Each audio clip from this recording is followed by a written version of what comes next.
Mesdames et messieurs, bonsoir. Bienvenue dans Agri-Innov, votre rendez-vous avec l'innovation agricole sur URC TV Don de Dieu. Aujourd'hui, nous plongeons dans l'univers fascinant de la production des légumes feuilles en faisant focus notamment sur la production de la grande morelle et de l'amarante. Deux plantes riches en nutriments et largement consommées sont au cœur du système maraîchage au Bénin. Avec notre invité chez qui nous allons faire le déplacement, Monsieur Alofa, bienvenue. Nous allons explorer les techniques de production, les conditions optimales de croissance ainsi que les défis et opportunités de ces cultures. Vous voulez tout savoir sur la production de la grande morelle et de l'amarante? Restez avec nous pour tout découvrir avec Monsieur Alofa chez qui nous allons faire le déplacement aujourd'hui. Chers téléspectateurs et amis d'Agri-Innov, comme je vous l'ai dit tout à l'heure, nous sommes avec Monsieur Alofa. Bienvenue, nous allons faire le déplacement sur son site pour pouvoir parler de la grande morelle et de l'amarante. Donc, il est avec nous actuellement pour nous édifier sur ces deux spéculations-là. Monsieur Alofa, bonsoir. Bonsoir. Comment vous allez? Super bien, et de votre côté? Ça va très bien. Aujourd'hui, nous allons faire le déplacement dans votre site, sur votre site plutôt, pour parler de deux spéculations en maraîchage, la grande morelle et l'amarante. Et nous espérons que vous allez beaucoup plus nous défier sur la production de ces deux spéculations-là. D'accord. Oui, ces deux légumes que vous avez évoqués, ce sont des légumes qui sont bien consommés par la population. Riches, ce sont des légumes qui sont riches en nutriments, très bons pour la santé. Et vu que nous sommes dans la production bio, je pense que vous êtes au bon endroit. Okay, d'accord, merci beaucoup. Donc, on va commencer par la grande morelle et finir avec l'amarante. Donc, ma première question que je vais vous poser, elle est la suivante. Pourquoi vous pouvez nous présenter déjà de façon générale la grande morelle et pourquoi il est important dans la production? Aujourd'hui, nous allons parler, quand nous allons parler de la grande morelle, pourquoi c'est important? Parce que la population en raffole. Non seulement la population en raffole, c'est une culture qui nécessite aussi certains aspects techniques qu'il faut maîtriser pour sa production. Ok, d'accord. Donc, c'est une culture que la population en raffole et ça nécessite certains aspects techniques qu'il faut maîtriser. Et parlant d'aspects techniques, quelles sont les conditions climatiques qui favorisent la production de la grande morelle? Non, dans notre pays, on peut produire la grande morelle sur toute l'année. Sur toute l'année, nous pouvons produire la grande morelle. Et ce qu'il y a plus spécifiquement à faire, c'est une bonne réalisation de la pépinière, tout pas de là. Tout pas de la pépinière. Si vous réussissez votre pépinière, le reste devient possible. Parce qu'en maraîchage, c'est la pépinière, l'avenue même du maraîchage. Donc, pour réaliser la pépinière, vous allez confectionner des planches, apporter des matières organiques pour rendre le sol riche et surtout appliquer beaucoup de la cendre sur la superficie ou bien mélanger avec pour pouvoir, avant de mettre les graines à terre. Et après avoir mélangé la terre, maintenant, vous tracez. Je conseille plus de faire des semis en ligne. La pépinière en ligne, c'est pas des semis en ligne, de faire la pépinière en ligne. Quand vous avez la pépinière en ligne, ça vous permet de faire des apports techniques et de désherber plus facilement. Donc, une fois que la pépinière est réalisée en ligne, vous paillez. Vous paillez ça 5 jours après, vous allez créer de l'ombrière. Mais aujourd'hui, nous utilisons autre technique qui nous permet d'apporter de l'ombrage. Mais l'ombrage aujourd'hui, nous, on ne le fait plus trop. Parce que déjà à la base, on habitue déjà la plante au soleil. On habitue déjà la plante au soleil. Déjà, quand vous dépaillez, vous vous rassurez d'arroser comme si c'était de la carotte, d'arroser au moins 3 à 4 fois par jour.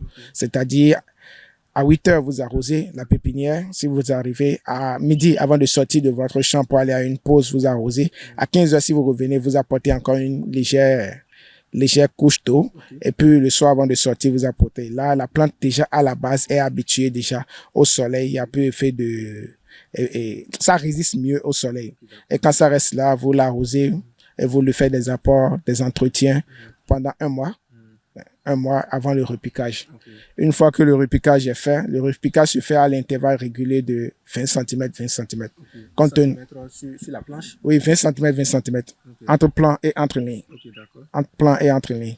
Et aujourd'hui, comme nous avons des variétés un peu plus améliorées, il faut aller vers les variétés qui ont des feuilles larges et qui ont plus de résistance et qui peuvent vous permettre de faire plusieurs coupures.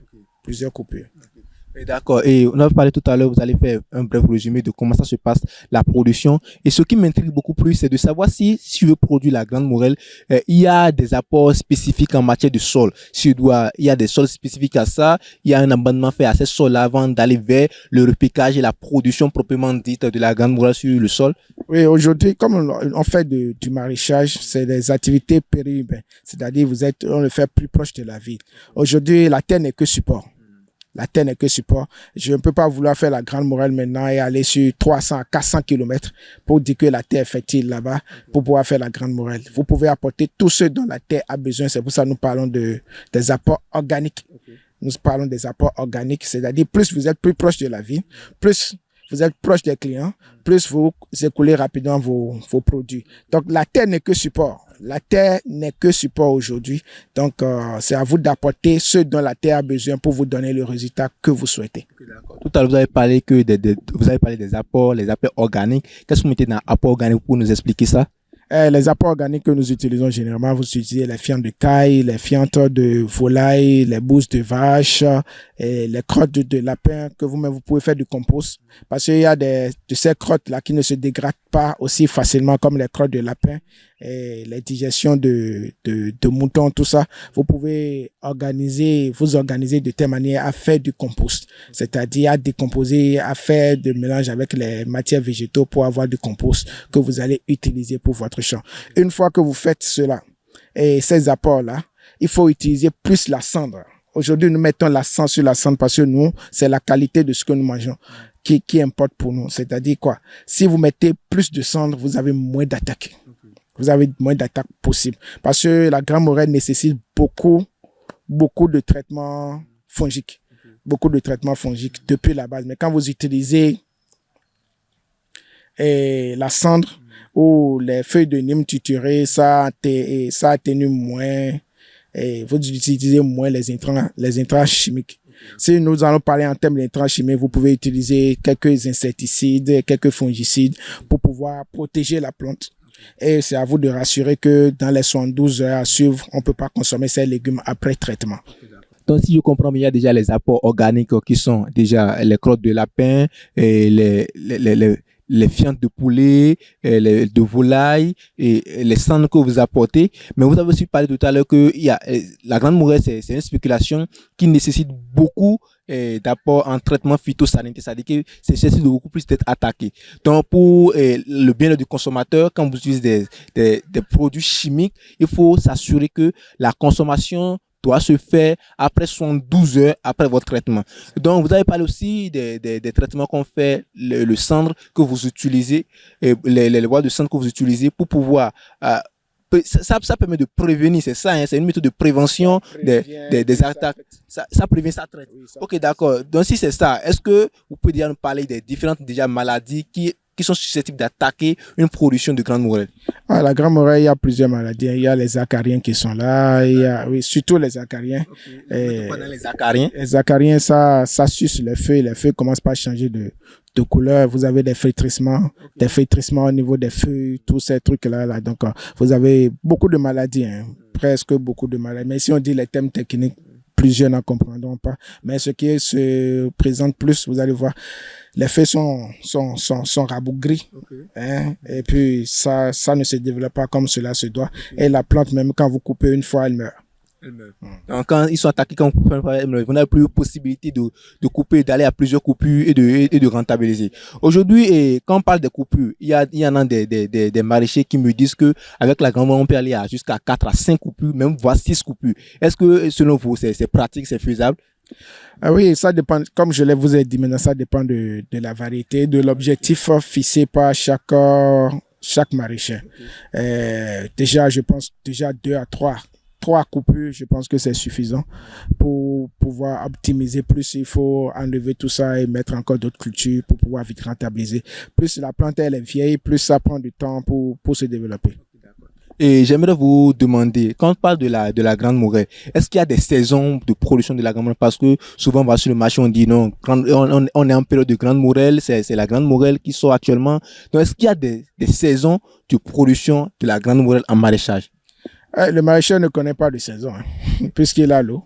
de janvier en décembre, il est dans sa production.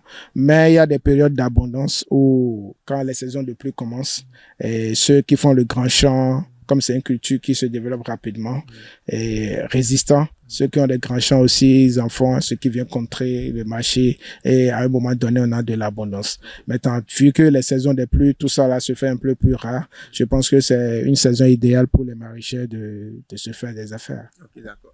Merci beaucoup. Et quand vous allez de te faire des affaires, on va aller vers la rentabilité de la Grande Morelle. Quelles sont les pratiques aujourd'hui que vous utilisez, les pratiques optimales pour pouvoir gérer la densité de la Grande Morelle sur une planche et pouvoir rentabiliser?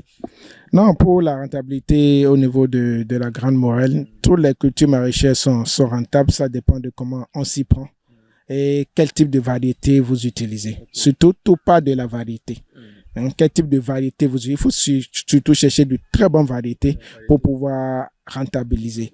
Et déjà, à la base, avec la Grande Morelle, il faut faire une association de cultures pour que déjà, un mois après, vous puissiez enlever l'autre et puis laisser la place à la Grande Morelle. Là, les apports que vous faites en un, c'est comme si vous le faites en deux. Okay, vous avez tout le temps pour revenir sur la variété. Donc, est-ce que vous nous dire quelle variété vous utilisez? Non, aujourd'hui, nous n'allons pas se permettre de faire de la pub gratuite pour les semenciers. Okay. Donc, si quelqu'un a besoin de très bonnes variétés, il sait, en tout cas, la plupart des maraîchers savent ce qu'ils veulent. Parce que pour respecter les uns et les autres, c'est pas que ce que les autres font, c'est mauvais, mais ça dépend de l'expérience que chacun en a fait. Donc, nous, on ne va pas vous donner un nom ici tout de suite, mais si vous insistez, on va vous en donner. Ok, comme on l'avait dit, on ne va pas en donner un nom tout de suite. En parlant du débouché et du marché pour aller vendre la Grande Morelle, est-ce que le marché, ça existe? Ah, c'est pour ça que je vous ai parlé au départ tout à l'heure on est proche de la ville. Oui. Plus vous êtes plus proche de la ville, plus il faut que le produit coule plus rapidement. Alors, les sols plus proches de la ville sont pauvres. Dit-on. C'est pas si vous comprenez. Oui, et que c'est pas, mais c'est à vous d'apporter tout ce qu'il vous faut à ces sols-là pour pouvoir en tirer profit. Ici, ça ne reste même pas.